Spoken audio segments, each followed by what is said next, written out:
Role. इस वक्त हमारे साथ मौजूद है बॉलीवुड में अन्ना के नाम से मशहूर सुनील शेट्टी। तो आइए उनसे ही जानती कि क्या तैयारियां चल रही है उनकी आने वाली फिल्म देशी कट्टा के लिए। बहुत बहुत स्वागत है। शुक्रिया, thank you. I think ex major sharp shooter का किरदार निभा रहा हूँ, sports shooter from a perspective of the sport shooting, और इसलिए ट्रेनिंग चालू है। आई थिंक हफ्ते भर से ज़्यादा लगा हुआ है स्टांस भी लेने में, निशाना लगाने में, जो बहुत ही खूबसूरत एक्सपीरियंस है। स्क्रिप्ट पॉइंट ऑफ व्यू से पूछेंगे तो एक एक्साइटिंग स्क्रिप्ट है, क्योंकि देसी खट्टे जनरली यंग बच्चे हमारे देश में बंदूकें बनाते हैं, लोकल बंदूकें जो होती है, और उसके बाद they end up becoming sharp shooters. कहीं ना कहीं किसी अंडरवर्ल्ड के एक्टिविटी में, शूट आउट में उन्हें इस्तेमाल किया जाता है, और यहाँ ये मेजर उन्हें एक बाजार में शूटिंग करते हुए देखता है, और वो चाहता है कि वो उनके अंडर आए ताकि they can represent the country. जो शूटिंग की हुनर है, स्पोर्ट की हुनर बन जाए, and that is the story, जिसमें से दो लड़कों में से एक मेरा शागिर्द बनता और दूसरा takes a different line altogether. हाल ही में आपकी कुछ पोस्ट भी आया था ट्विटर पे, आप एक देशी कट्टा चलाने की कुछ खास ट्रेनिंग भी ले रहे हैं, तो कैसा एक्सपीरियंस था और कितनी मेहनत करनी पड़ रही है आपको? देखिए, पहले तो मैं ट्विटर पे हुई नहीं, तो जिसने भी पोस्ट डाला हो गलत ही डाला होगा या मेरे नाम पे डाला होगा।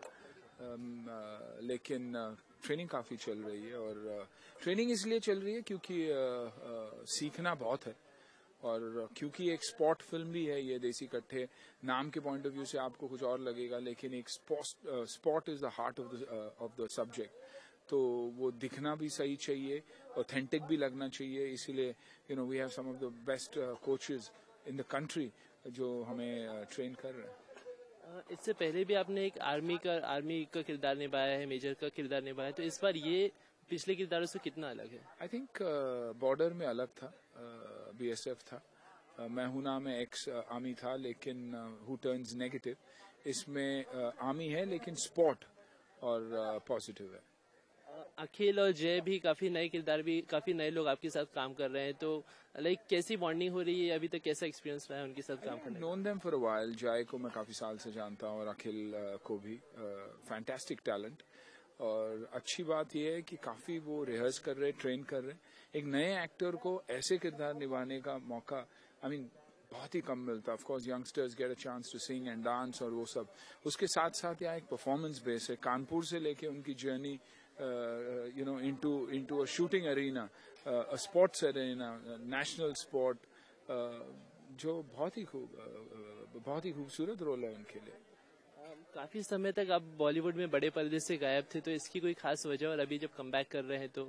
आई थिंक गायब शायद इसलिए हुआ क्योंकि सही फिल्में नहीं मिली, और कहीं ना कहीं ज्यादा ही चूजी हो गया था। लेकिन अच्छी बात यह है कि जो फिल्में करना चाहता हूँ वो अब मैं कर रहा हूँ, अपने एज को ध्यान में रखते हुए, अपनी फिटनेस को ध्यान में रखते हुए, एंड अलग अलग फिल्में कर रहा हूँ जो मैं चाहता हूँ। ना कि अरे यार शूटिंग अभी अगले महीने से शूटिंग नहीं है तो एक फिल्म साइन कर लेते, वैसे नहीं कर रहा हूँ मैं। अब आखिरकार जाते जाते बताइए कि देशी कट्टे कब तक रिलीज होगी, दर्शकों के सामने कब तक ये सामने आ पाएगी? 6 महीने में रिलीज हो जाएगी, because we should finish shooting by Jan-Feb, और उसके बाद ऑफ कोर्स पोस्ट प्रोडक्शन, और सबसे बड़ी बात की रिलीज कब मिलती है, अच्छी रिलीज मिलती है या नहीं। आज फिल्में बनाना बहुत आसान है, रिलीज करना बहुत ही मुश्किल है। आई थिंक वो सब ध्यान में रखते हुए प्रोड्यूसर्स विल डिसाइड। सर हाल ही में अभी कुछ सोनू निगम को भी धमकी मिली है, और कुछ एक्टर सेलिब्रिटीज को भी धमकियां मिल रही है, तो इस बारे में आपका क्या ख्याल है कि क्या है, कैसे मतलब कैसे टैकल? ये आप पुलिस वालों से पूछना चाहिए ना मैं कमिश्नर ऑफ पुलिस हूँ, लेकिन आप कमिश्नर ऑफ पुलिस से पूछे कि क्यों ऐसे हो रहा और इन्हें सिक्योरिटी क्यों नहीं मिल रही। I think that's the best thing. लेकिन मेरा तजुर्बा भी ये है कि अगर ऐसे धमकी आए तो I think the police are our best friend, और उनको आप जाके सच सच बताइए, and definitely you will get protection and they will take care of you, and rest assured. क्योंकि ये हादसा कहीं ना कहीं मेरी जिंदगी में भी हुआ है, और मैं जानता हूँ कि द बेस्ट ऑप्शन इज कि आप पुलिस के पास जाओ और ये कर दो। हम एक्टर्स है, आर्टिस्ट है, फाइटर्स तो है नहीं, तो हम उन्हीं के पास जाएंगे जो हमारी मदद करेंगे। अब बच्चन साहब का भी जन्मदिन आ रहा है, तो बच्चन साहब को अब क्या विश करना चाहेंगे? विशेष तो हम दुआएं मांगते हैं बच्चन साहब से और फूल चढ़ाते हैं, भगवान है।